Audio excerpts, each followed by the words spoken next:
नमस्कार दोस्तों, हम फिर हाजिर हुए हैं आपके लिए एक नया वीडियो लेकर।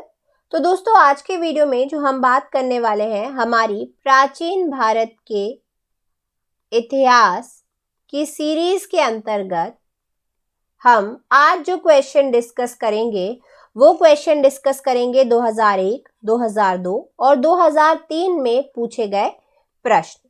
ठीक है दोस्तों, तो 2000 तक हम क्वेश्चन डिस्कस कर चुके हैं। अगर आपने पिछले वीडियोस नहीं देखे हैं तो पहले वो जाकर देखिए और फिर इस वीडियो को देखिएगा।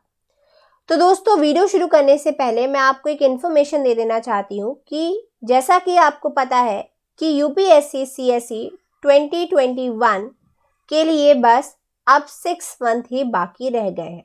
ठीक है, प्रीलिम्स के लिए बस 6 मंथ ही बाकी रह गए हैं और जो आपका सिलेबस है वो क्या है, बहुत ही ज्यादा वास्ट है और आपके पास टाइम क्या है, कम है। 20+ सब्जेक्ट्स आपको कवर करने हैं, 100+ बुक्स आपको कवर करनी है लिमिटेड टाइम में। तो अनअकैडमी लाया है आपके लिए 6 month batch course for UPSC CSE prelims, जो कि शुरू हो रहा है 21 दिसंबर को। ओके, अब आखिर इसमें आपको मिलने क्या क्या वाला है, तो आपको इसमें मिलेगा full syllabus coverage bye top educators. ठीक है, यहाँ पे फुल सिलेबस कवरेज आपको मिलेगा इंडिया के टॉप एजुकेटर्स द्वारा। प्रीलिम्स टेस्ट सीरीज आपको मिलेगी with analysis. PDF study material यहाँ पे मिलेगा, मतलब जो स्टडी मटेरियल रहेगा वो किस फॉर्म में रहेगा, पीडीएफ के फॉर्म में रहेगा। डेडिकेटेड डाउट क्लियरिंग सेशन यहाँ पे मिलेंगे कि आप डाउट पूछ सके और आपके पास कोई भी डाउट ना रहे। ठीक है, अंत में इंटरव्यू प्रिपरेशन यहाँ पे आपको मिलेगी। तो चलिए देखते हैं आखिर ये बैचेस के नाम क्या क्या है। मिशन 2021 बाइलिंगुअल, मतलब जो मिशन 2021 है वो बाइलिंगुअल होगा, मतलब Hindi plus English. Okay, next है आपका लक्ष्य 2021 हिंदी में, मतलब ये क्या है, only for Hindi medium students है। यहाँ पर क्या होंगी, जो क्लासेस होंगी वो भी हिंदी में होंगी और जो पीडीएफ या कह सकते हैं जो मटेरियल आपको प्रोवाइड कराया जाएगा, स्टडी मटेरियल जो कि क्लासेस में होता है, वो क्या हिंदी में प्रोवाइड कराया जाएगा। एक बैच है एक्सपीडिशन 2021, यहाँ पे इंग्लिश मीडियम स्टूडेंट्स के लिए ये है जहां पर जो क्लासेस है वो आपको इंग्लिश में प्रोवाइड कराई जाएंगी और पीडीएफ भी आपको क्या मिलेगी, इंग्लिश में मिलेगी। ठीक है दोस्तों, चलिए, अगर आप यूपीएससी सीएसई 2022 में देने वाले हैं तो भी आप कंप्लीट जीएस बैच जो अनअकैडमी आपके लिए लाया है वो आप ज्वाइन कर सकते हैं, जो कि स्टार्ट हो रहा है 21 दिसंबर को। यहाँ पर भी आपको फुल सिलेबस कवरेज मिलेगा by India's top educators. Prelims test series मिलेगी with analysis. PDF study material आपको मिलने वाला है। डेडिकेटेड डाउट क्लियरिंग सेशंस यहाँ पे आपको मिलेंगे और इंटरव्यू प्रिपरेशन भी इस बैच में आपको कराई जाएगी। बैच के नाम देख लेते हैं। मिशन 2022 जो कि बायलिंगुअल है, इंग्लिश प्लस हिंदी। लक्ष्य 2022 जो कि हिंदी में आपको प्रोवाइड कराई जाएंगी क्लासेस और मटेरियल भी हिंदी में मिलेगा। एक्सपीडिशन 2022 जहां पर आपको क्लासेस इंग्लिश में प्रोवाइड कराई जाएंगी और पीडीएफ्स भी आपको इंग्लिश में ही मिलेंगी, मतलब ये इंग्लिश मीडियम वाले स्टूडेंट्स के लिए बैच है।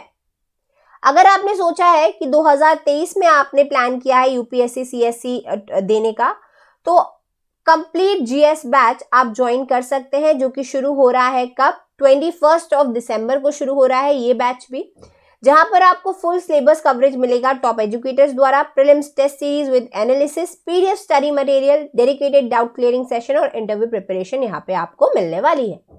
बैचेस के नाम देख लेते हैं। मिशन 2023 जो कि बाइलिंगुअल होगा, इंग्लिश प्लस हिंदी। यहाँ पे टॉप एजुकेटर देखिए आप, जैसे कि मृणाल सर हैं यहाँ पे, जो कि बेस्ट टीचर हैं इकोनॉमी के। लक्ष्य 2023 जो कि हिंदी में आपको क्लासेस प्रोवाइड कराई जाएंगी, ये हिंदी मीडियम वाले स्टूडेंट्स के लिए है। एक्सपीडिशन 2023 जो कि इंग्लिश मीडियम वाले स्टूडेंट्स के लिए है, क्लासेस भी इंग्लिश में और पीडीएफ भी इंग्लिश में आपको यहाँ पे मिलेगी। ओके दोस्तों, अब आखिर इन्हें ज्वाइन कैसे करें, तो अगर आप सब्सक्रिप्शन लेना चाह रहे हैं तो आप प्लस सब्सक्रिप्शन ले सकते हैं। ओके, बस जो आपको कोड यूज करना है वो यूज करना है SWYT10। इस कोड को यूज करके आपको 10% डिस्काउंट मिल जाएगा।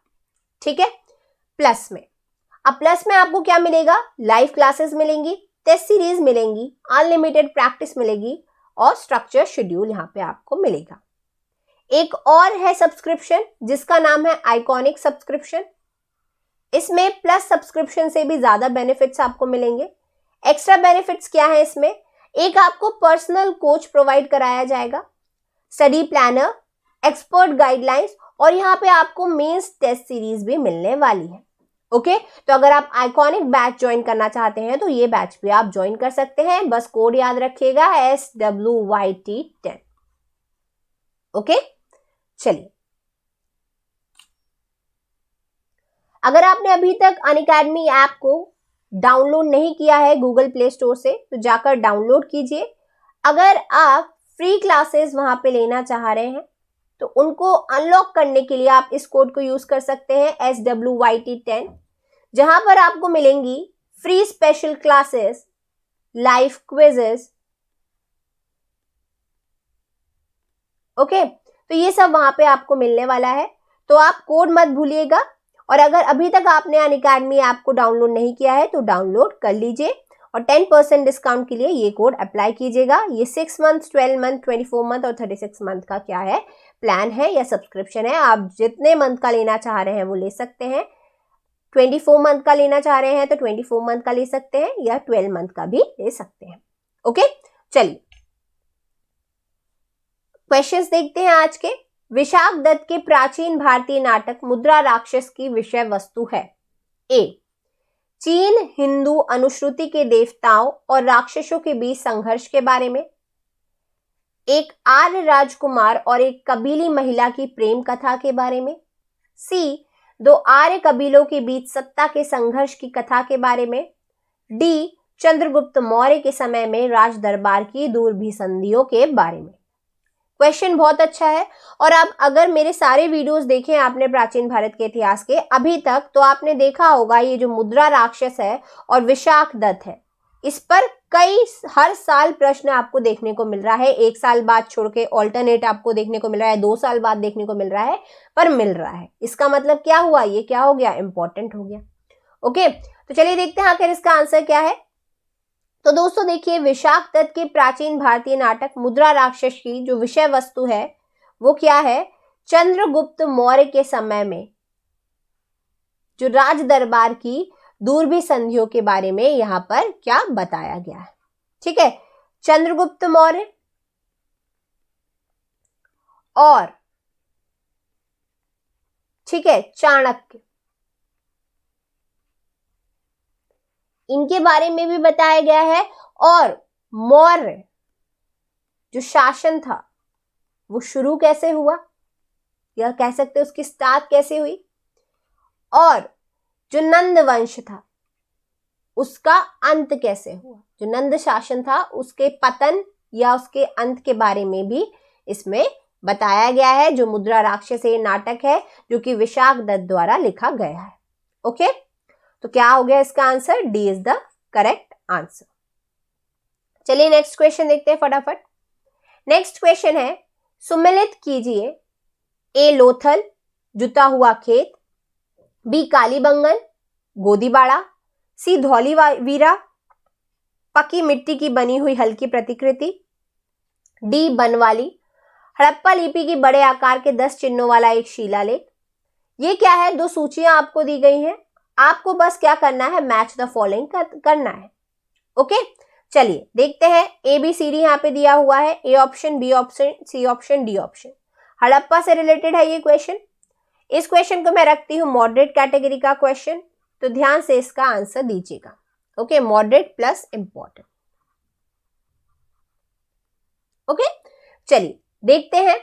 तो देखिए, जो लोथल है वो किससे कनेक्टेड है, गोदीबाड़ा। मतलब यहां पे देखते हैं A, B, C और D। ठीक है, A, B, C और D। तो A किससे रिलेटेड है, आपका 2 नंबर की ईंट का बना गोदीबाड़ा लोथल से रिलेटेड है। फिर आपका कालीबंगन, तो कालीबंगन में किसके साक्ष्य प्राप्त हुए हैं, जुते हुए खेत के। मतलब B का क्या हो गया, 1 हो गया। धौलावीरा, तो थर्ड क्या है, रिलेटेड है सी, पक्की मिट्टी की बनी हुई हल्की प्रतिकृति, तो सी का क्या हो गया थर्ड। और डी, बनवाली में हड़प्पा लिपि के बड़े आकार के 10 चिन्हों वाला एक क्या मिला है, शिलालेख मिला है, तो ये क्या हो गया 4। मतलब 2 1 3 4 क्या हो गया, इसका आंसर हो गया। देखते हैं कहां पर है, तो ये रहा 2 1 3 4, मतलब D is the correct answer. Okay, चलिए नेक्स्ट क्वेश्चन देखते हैं। नेक्स्ट क्वेश्चन ये रहा स्क्रीन पर कि निम्नलिखित कथनों पर विचार कीजिए। क्या है कथन? पहला, वर्धमान महावीर की माता लिच्छवी के मुख्य चेतक के पुत्री थीं। दूसरा, गौतम बुद्ध की माता कौशल राजवंश की राजकुमारी थीं। तीसरा, 23वें तीर्थंकर पार्श्वनाथ बनारस से थे। ओके, तो ये है क्वेश्चन। उपरोक्त कथनों में से कौन सा कथन सही है आपको बताना है। यहां पे होगा केवल एक, केवल दो, ठीक है। तो केवल एक, केवल दो, 2 और 3, 1 2 और 3। इस क्वेश्चन को जो मैं रखती हूं वो रखती हूं मॉडरेट कैटेगरी का क्वेश्चन और इंपॉर्टेंट, ठीक है। तो ध्यान से इसका आंसर दीजिएगा। तो देखिए पहला कथन कि वर्धमान महावीर की माता लिच्छवी के मुख्य चेतक की पुत्री थी, तो ये तो बिल्कुल ही गलत है, क्योंकि जो वर्धमान महावीर है वो किसका नाम है? जो महावीर है कौन से? 24वें तीर्थंकर, जिन्हें क्या जैन धर्म का संस्थापक भी, या कह सकते हैं वास्तविक संस्थापक। वास्तविक संस्थापक किसे कहा गया है? जैन धर्म का महावीर को ही कहा गया है, जो कि 24वें तीर्थंकर थे। उनके बचपन का नाम क्या था? उनके बचपन का नाम था वर्धमान महावीर। और उनकी जो माता थी उनका नाम क्या था? उनकी माता का नाम था त्रिशला, ठीक है।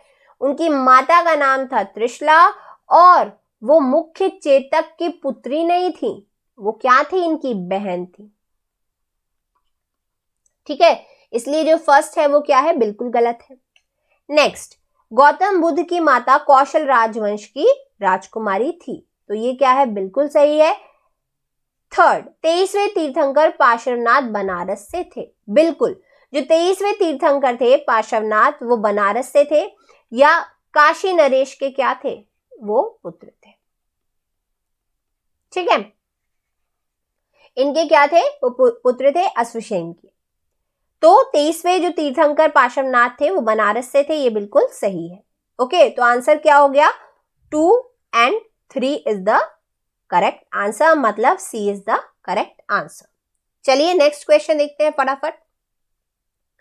नेक्स्ट क्वेश्चन है, निम्नलिखित कथनों पर विचार कीजिए। एक कथन, अंतिम मौर्य शासक बृहद्रथ की हत्या उसके प्रधान सेनापति पुष्यमित्र शुंग ने की थी। दूसरा, अंतिम शुंग राजा देवभूति की हत्या उसके ब्राह्मण मंत्री वसुदेव कर्ण ने की थी और उसके राज सिंहासन को हथिया लिया। थर्ड, आंध्र के कड़म राजवंश के अंतिम शासक को पदवंचित किया था। आपको बताना है उपरोक्त कथनों में से कौन सा कथन सही है। ए 1 और 2, बी केवल 2, सी केवल 3, डी ये सभी। इस क्वेश्चन को मैं रखती हूं टफ कैटेगरी का क्वेश्चन और वेरी इंपॉर्टेंट। टफ इसलिए क्योंकि इनके बारे में कुछ लोगों ने सुना नहीं होगा। ओके, चलिए देखते हैं कथन को। पहला कथन, अंतिम मौर्य शासक बृहद्रथ की हत्या उसके प्रधान सेनापति पुष्यमित्र शुंग ने की थी। ये बात बिल्कुल सही है कि जो अंतिम मौर्य शासक थे बृहद्रथ, उनकी हत्या उनके जो प्रधान सेनापति थे पुष्यमित्र शुंग, उन्होंने की थी और शुंग वंश की क्या की थी? स्थापना की थी।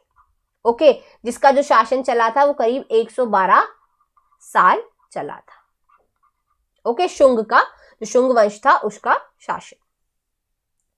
नेक्स्ट, अंतिम शुंग राजा देवभूति की हत्या उसके ब्राह्मण मंत्री वसुदेव कर्ण ने की थी और उसके राज सिंहासन को क्या हथिया लिया था। तो ये बात भी बिल्कुल सही है कि जो अंतिम शुंग राजा थे देवभूति, उनकी जो हत्या करी थी उनके ही मंत्री वसुदेव कर्ण ने की थी और उसके राज सिंहासन को क्या हथिया लिया था। और किसका फिर उदय हुआ? कड़म वंश का, ठीक है, जो कितने साल चला? 85 वर्ष। अब ये भी सही है, सेकंड भी। थर्ड, आंध्र के कड़म राजवंश के अंतिम शासक को पदवंचित किया था। ये भी क्या, बिल्कुल सही है कि आंध्र के कड़म राजवंश के अंतिम शासक को पदवंचित किया था और इसके बाद सातवाहन काल आ गया। ठीक है, तो इसका आंसर क्या हो गया, D is the correct answer, मतलब ये सभी। चलिए नेक्स्ट क्वेश्चन देखते हैं फटाफट। नेक्स्ट क्वेश्चन है, शूद्रक द्वारा लिखी हुई प्राचीन भारतीय पुस्तक मृच्छकटिकम का विषय था। ए, एक धनी व्यापारी और एक गणिका की पुत्री की प्रेम कथा। बी, चंद्रगुप्त द्वितीय की पश्चिम भारत के शक क्षत्रपों पर विजय। सी, समुद्रगुप्त के सैन्य अभियान तथा शौर्यपूर्ण कार्य। डी, गुप्त राजवंश के एक राजा और कामरूप की राजकुमारी की प्रेम गाथा। तो ध्यान से इसका आंसर दीजिएगा, बहुत अच्छा क्वेश्चन है। इस क्वेश्चन को जो मैं रखती हूं वो रखती हूं टफ ही कैटेगरी का क्वेश्चन और वेरी इंपॉर्टेंट, क्योंकि किससे रिलेटेड है, मृच्छकटिकम से रिलेटेड है। मृच्छकटिकम, ओके, जो पुस्तक है शूद्रक द्वारा लिखी गई। चलिए देखते हैं आखिर इसका आंसर क्या है। तो देखिए, जो मृच्छकटिकम है मतलब मिट्टी की गाड़ी या मिट्टी की खिलौना गाड़ी। ठीक है, जो कि क्या, एक प्रेम कथा है किनके बीच, एक धनी व्यापारी जिनका नाम था चारुदत्त